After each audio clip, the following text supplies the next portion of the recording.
Hello, everybody. So this is I just got like 2 days ago one of the Pana Dora, fragrances that I already had reviewed among the sample set that I first ordered. Yeah. So this one, it took me a while to really start liking it and appreciating it.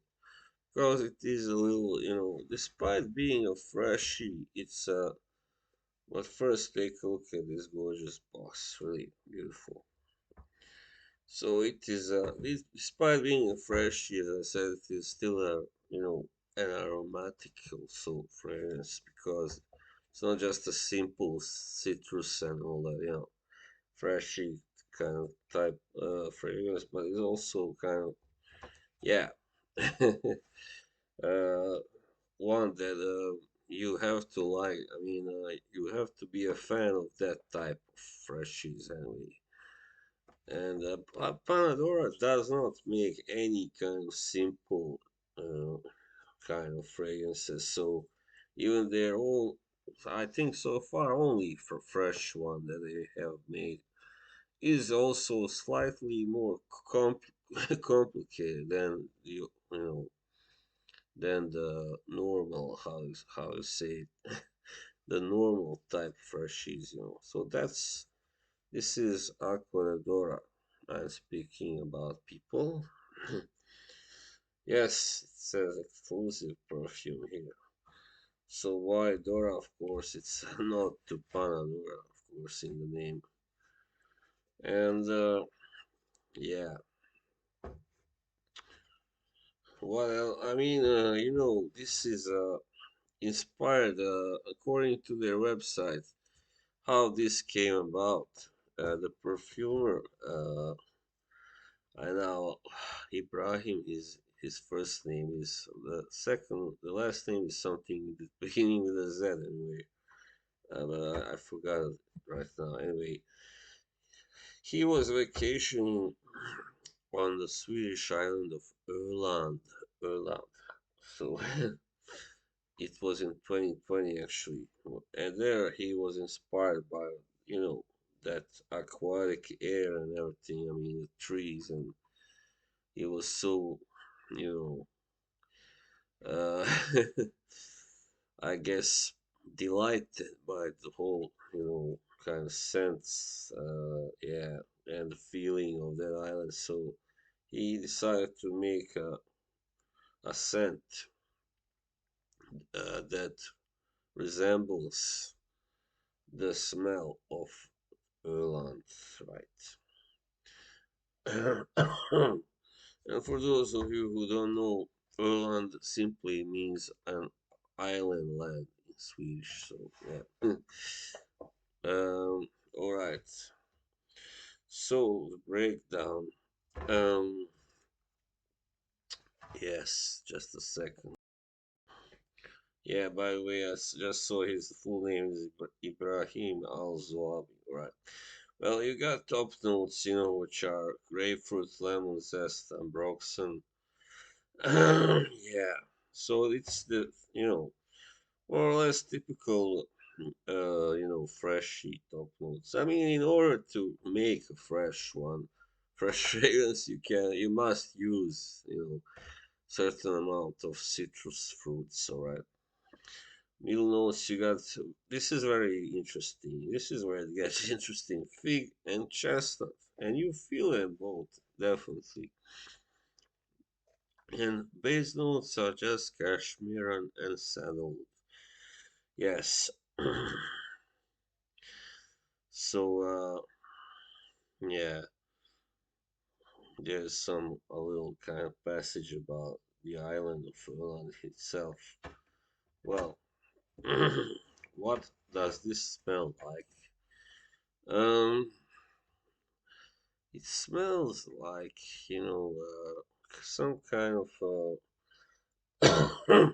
I would perhaps compare this scent with the smell of some sort of a drink, maybe cider or yeah. something akin to that, because it has the zestiness of the grapefruit and lemon, but also it's got the kind of fruitiness with the fig, and the chestnut being, of course, well, I guess you can call it. I don't know if it's considered well, it's also, I guess, considered a fruit, even though it's not very sweet. It's not a vegetable anyway. So anyway, that's how you, that's how it feels. Yeah, it feels like some kind of rather tropical. Well, not too tropical anyway. So some sort of a semi-alcoholic drink, as like cider. All right. So it's not tropical, of course, because it doesn't have any tropical fruits in it. But it is well, it is a typical, European kind of, it's got this, North European feel to it, I guess, despite the perfumer being coming originally from Syria. This is though definitely, I think, this and Doracima, of all those Pana Dora fragrances that I've tried, are the least oriental like of all the Pana Dora's fragrances, right? Definitely. They are least oriental, but it still doesn't mean that they are not strong at all. And this one has a pretty good longevity for a freshie also. Yeah, I would say so. Yeah, so it's not like beast mode or anything, but it's still, it can be. It's a freshie, right? Still, very good longevity and projection, for a freshie. So, yeah, where I guess the best season to use this, I think this can be used pretty much in any season, but probably in the warmer seasons it's best, I would say. Yeah, probably because it's a fresh fragrance. Yeah, but still, this chestnut and fig, that the sandalwood, it adds, to the. It's definitely adds some strength, and and despite me saying it's not, it's the least oriental of the Pandoras, it still doesn't mean it has no oriental feel at all. It does have retain a certain amount, amount of that feel, you might say. But it's not that, it's not the first thing you think about when you feel it, it doesn't scream oriental, right? So, yeah. Yeah, I mean, I really enjoy this. I mean, as I said, first time I was a little divided, like, this is, what's this? It's kind of weird, and it does may strike you as smelling a little bit, unusual and weird first time you try it. And but it also, I guess, depends on the season. I said, if it's not, if it's a winter or fall, I don't think it will smell as good as in the spring or summer. So yeah, yeah, definitely not. But yeah, I guess there isn't anything more to say about it. But yeah, it is one of the most, I guess, easily easy to wear of the Panadora's stuff.